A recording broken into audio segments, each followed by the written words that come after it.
In this video, we are going to review solving for x. And let's first talk about what that means. What does it mean to solve for x? Well, it means getting x by itself. So at the end, if you put a circle around the x, there are no neighbors with it.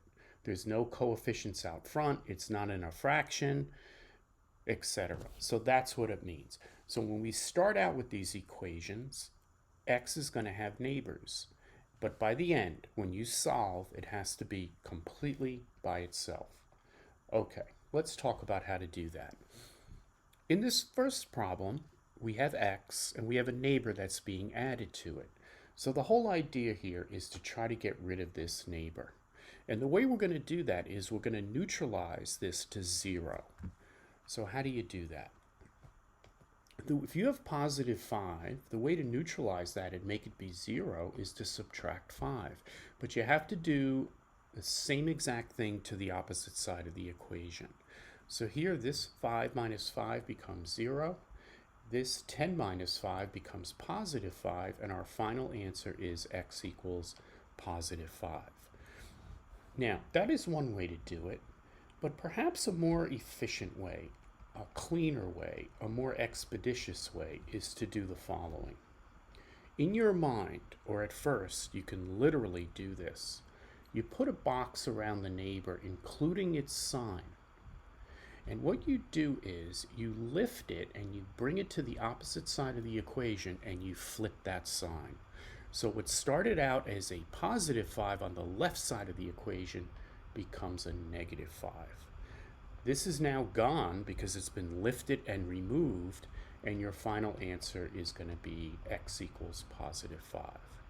Okay, you can only do this maneuver, throwing things on the opposite side of the equation and changing the sign, when your neighbor is being added or subtracted to the variable we are solving for.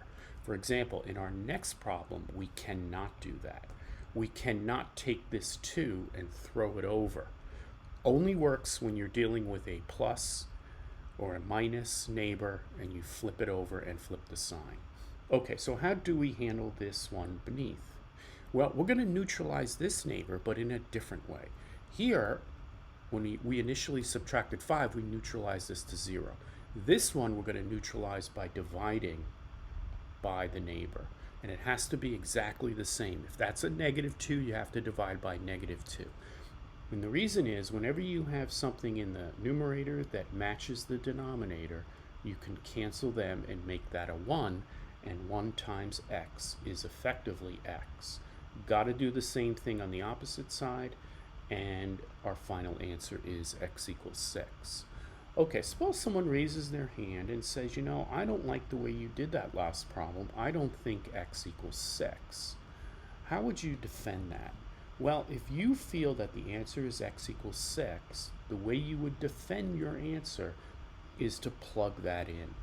So if you plug in 6 for x and you get a true statement, then you know your solution is correct. Okay, let's look at some more sophisticated examples. Here we have 2 neighbors.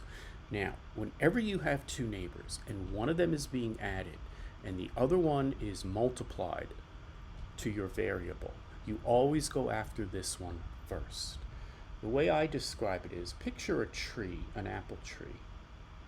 Okay? And you're trying to pluck apples out of the apple tree. And you've got one apple here in tight in the middle of the tree with a bunch of branches. And then you have another one way out here on a branch. You go after this one first. It's easy pickings. Same thing here. So you will go after this one first. 2 ways we can do this. We can subtract 8 on both sides, or we can use the technique where you put a box around this, you move it to the other side, and you change the sign. Now we're going to have 4x equals 20, and now we're going to divide both sides by 4, and the final answer is x equals 5. Okay, on this next one, we have to be cognizant of that negative sign. Don't forget, there is a plus sign in front of that 10. We can simply put a box around this plus 10 move it to the other side of the equation and change it to minus 10. Now we have negative 2x equals 40. We are not done because there's still a neighbor. That neighbor is being multiplied by x. The way we neutralize that neighbor is we divide by the exact same coefficient. It has to be exactly the same, otherwise you can't cancel these out to get 1. And when you do it to the other side, you get x equals negative 20. Recall, when you are dividing or multiplying and the signs are different, the final result is negative. It doesn't matter if that negative is on top or on bottom and the positive is in the opposite position. Different signs, dividing or multiplying, your end result is going to be negative. Okay, now in these problems, what do we notice? We notice that our variable appears on both sides. So here, the idea is to get all the variables on one side and all the constants on one side. These are constants, okay? No variable associated with them. Okay, so when you look at these two variable terms, okay, you have a choice here. You can either take this minus 10, you can minus 10y from both sides, and in that case, this would neutralize to 0, and then you'd be subtracting 4 minus 10. You make more mistakes when you're subtracting with negatives and getting a final negative answer. Now, I want you to be very comfortable doing that, but to be honest, it would be smarter to subtract the 4y from both sides, because now this neutralizes and this subtraction problem is easier because you're going to have 6y and there's no negative associated with the variable.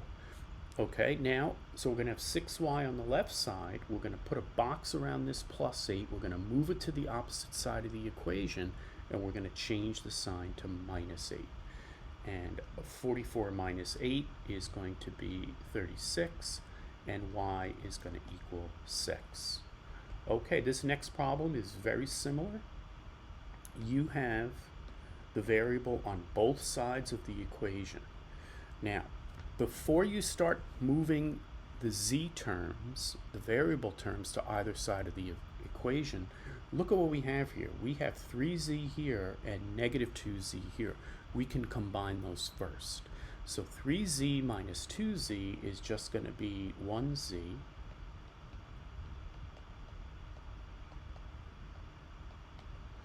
okay? Now, we have a choice here. We can either take this plus 1z and move it over there and flip the sign. Then we're dealing with negative 4z minus z. We could do that, and we should be comfortable doing that, but I want to be clear that less mistakes will be made if you decide to take this negative 4z, move that to the opposite side of the equation where it becomes plus 4z. Okay, it's now gone from here. And this 4z plus z is an easier maneuver, which is less prone to an error. Now, we still have that plus 4. We're going to take this, we're going to pick it up, we're going to move it to the opposite side of the equation, change the sign, and we're going to get 5z equals 20 and z equals 4. Don't forget, if you're not sure of your answer, you go back, you plug in, everywhere you see a z, you plug in a positive 4, and you determine if you get a true statement. Okay, more of the same. Well, it's good practice, and if I haven't mentioned it again, folks, you have to pause the video and try these on your own. That's the only way to become proficient. Okay, we have x's on both sides of the equation. The idea is to get the x's on one side, the x terms, I should say, on one side, and the constant terms on the other. Before we even do anything, however, we notice that we can combine these. These are like terms. Why are they like terms? Because the variable is the same and the exponent is the same.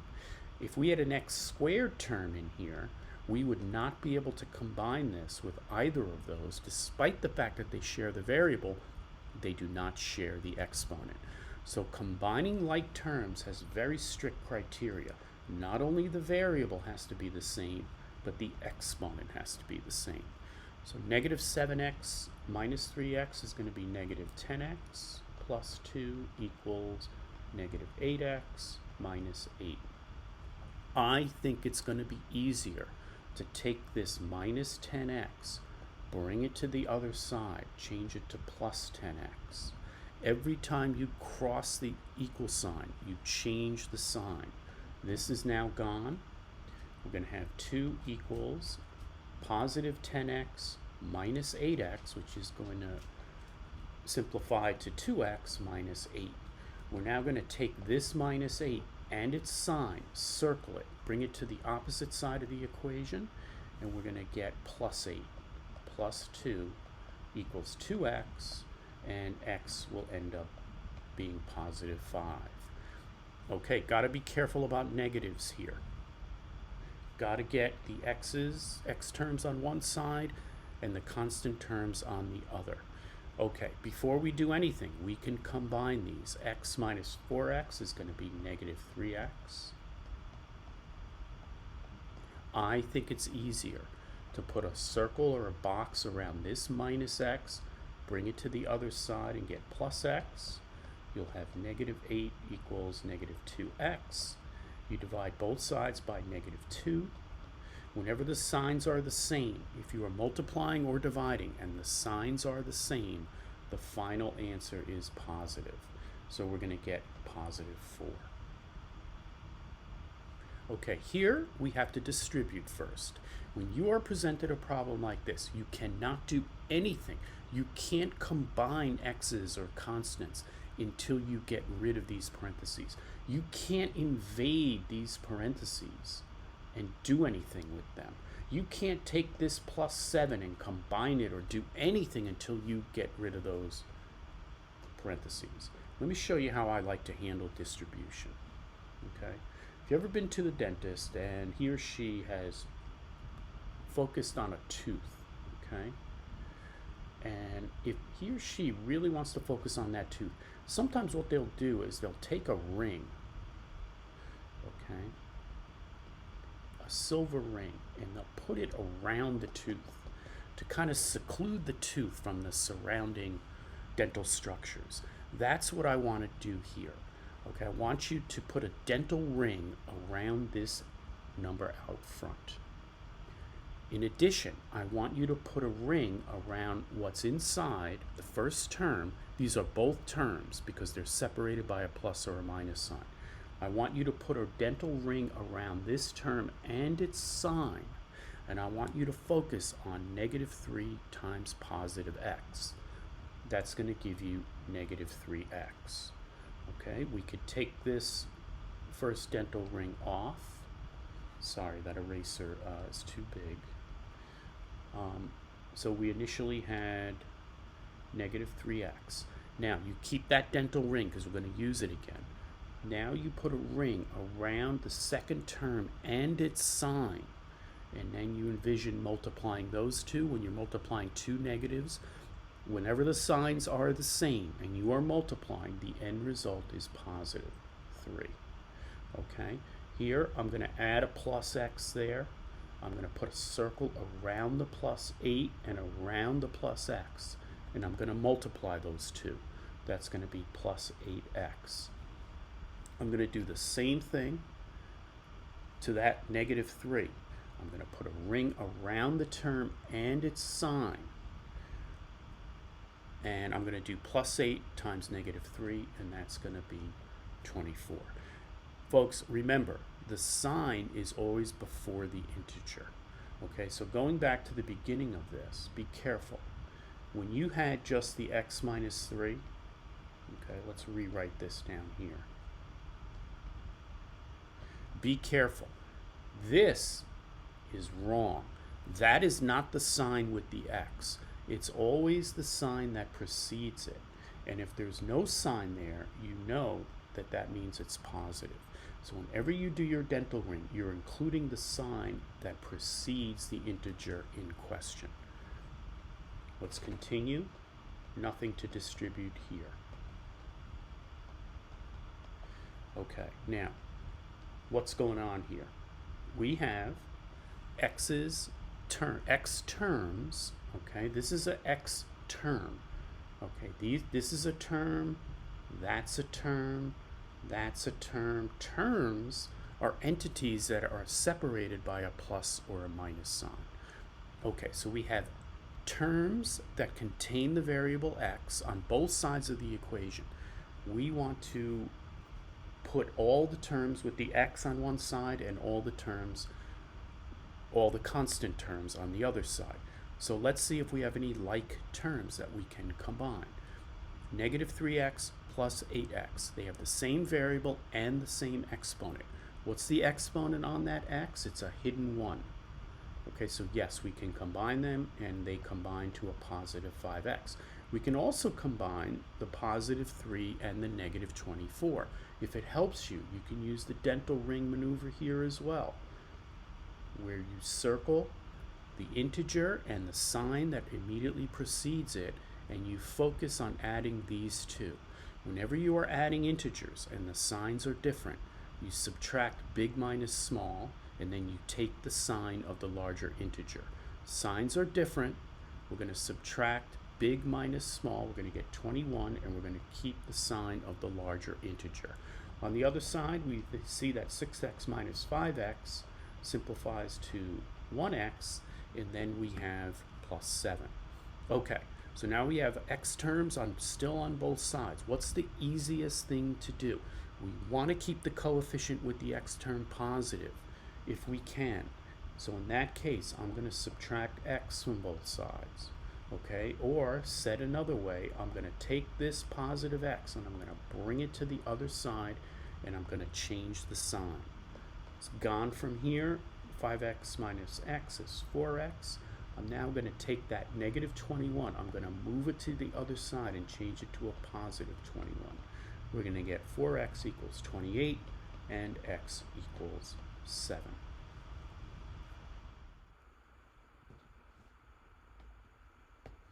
Here we're presented with an equation that has a ton of fractions in it. We're going to blow this thing up and get rid of all the fractions.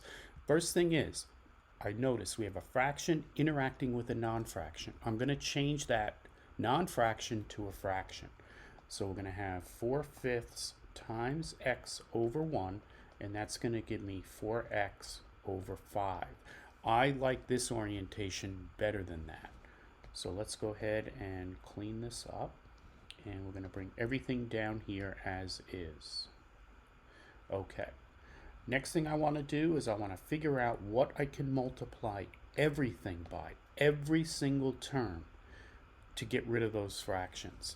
And I see that if I pick 15 and put that out front, it's going to cancel out not only the 15, but also the 3 and the 5. So let's do that. Let's pick 15 as our integer out front. If it helps you, you can put that over 1. We're going to do each multiplication separately. There's going to be 1 here, and there's going to be 3 on this side, like so. The other thing I'm going to do is I see that negative sign right there. I'm going to push that up into the numerator with that x. Okay, so those are my preliminary moves, and let's proceed. 15 over 1 times 4x over 5. 5 goes into itself once.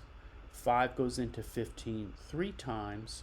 3 times 4x is now 12x. That fraction is gone. I'm going to take that 15 over 1 and multiply it by the 7 over 15. If it helps you, do it on the side here. When you do that, it becomes clear that the 15s cancel out. So this becomes 7, and that fraction is gone. Here, 15 over 1 times negative x over 15. This 15 and that 15 are going to cancel. We're going to be left with negative x. And finally, 15 over 1 times 2 over 3. This is getting messy, so let's do it down here. Times 15 over 1. 3 goes into itself once. 3 goes into 15 5 times.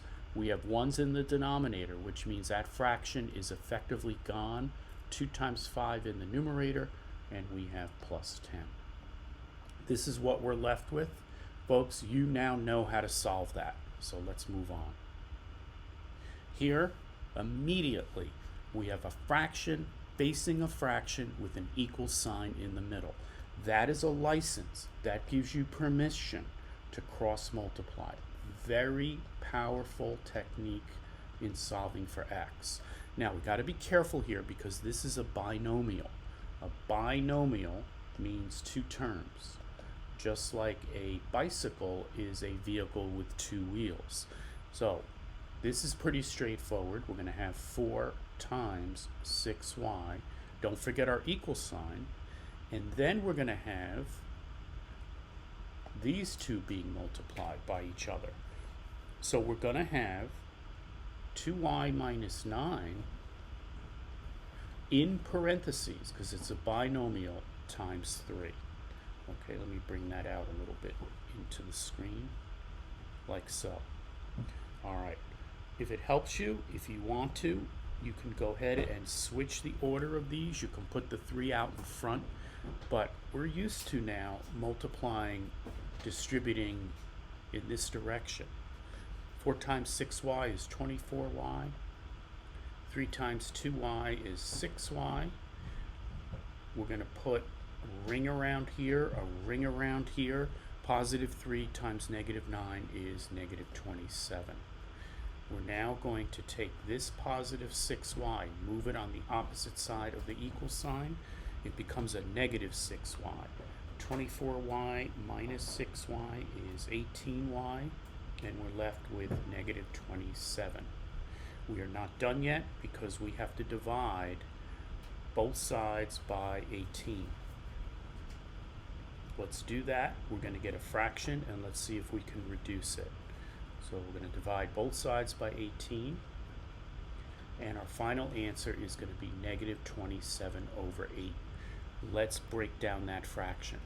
We know our final answer is going to be negative because we are dividing with a negative and a positive. So when I break down the fraction, I just put the negative sign out here. It's going to be in my answer, and I only focus on the integers. I start with the smaller integer. I break this down into factors that I'm hoping go into 27. We know that 18 can be divided as 9 times 2. 27 is 9 times 3, and our final answer is going to be negative 3 halves. Here, two fractions facing each other with an equal sign. It's a license to cross multiply. Remember, it has to be an equal sign. If that was a greater than or less than or some other inequality, we cannot do it. We're going to do 2 times x. We're not going to forget our equal sign. We're going to recognize that as a binomial, and we're going to put parentheses around it. Then we're going to do negative 3 times that binomial. We're going to put a ring around this. We're going to put a ring around that. 2x equals negative 3x.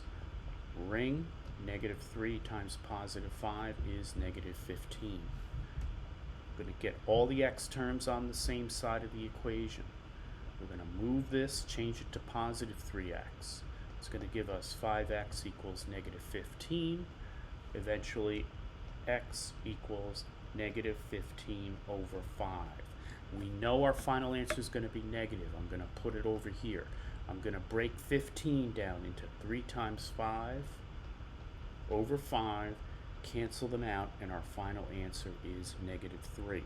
Again, at the risk, folks, of sounding repetitive, let's talk about canceling legally and not legally.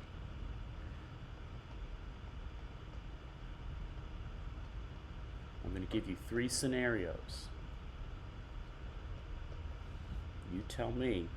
Pause the video and try to do these on your own.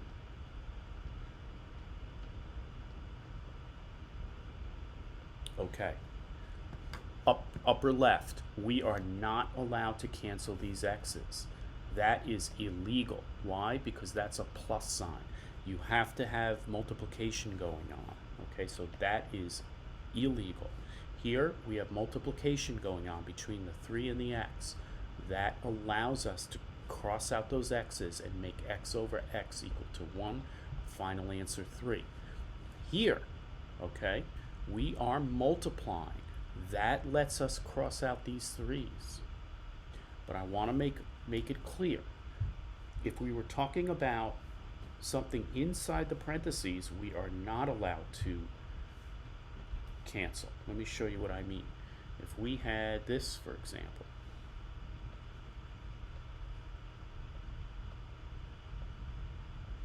you cannot cancel these 3's because that 3 is being added to an x and you're going within the parentheses.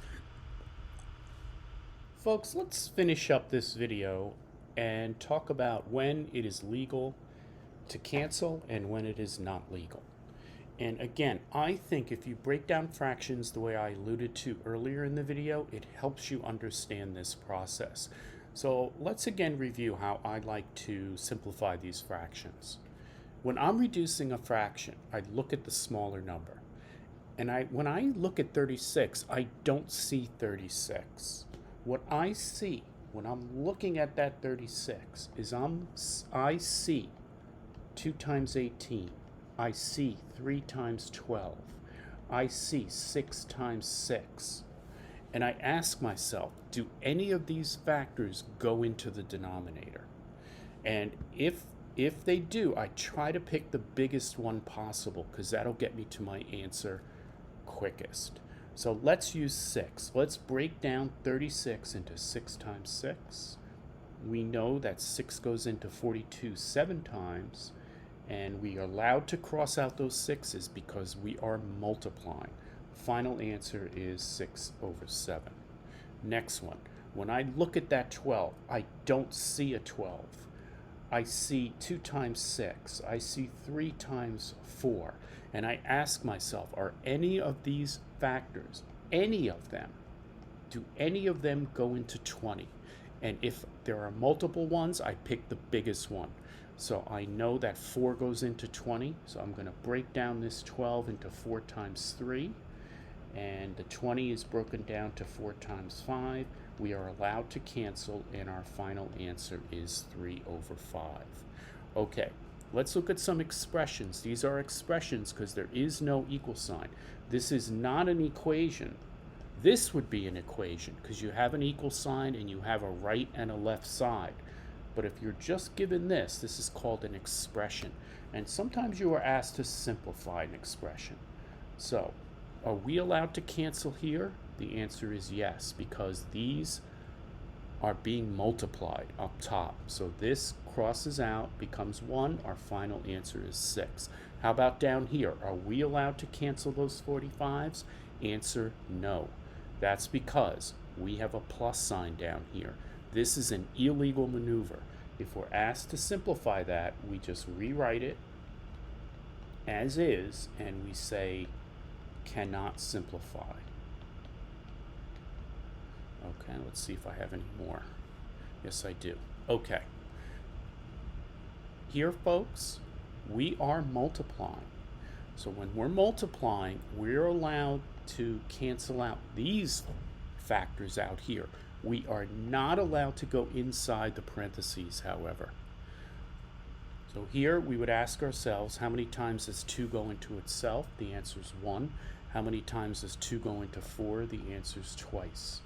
So our final answer would be x minus 4 over 2. And then if you remove those parentheses, you are not allowed to cancel out that 2 and the 4 because of that minus sign. Finally, down below, if you're asked to simplify this, this is another cannot simplify. When you are trying to simplify, when you are trying to cancel out, negative signs and positive signs are not your friend.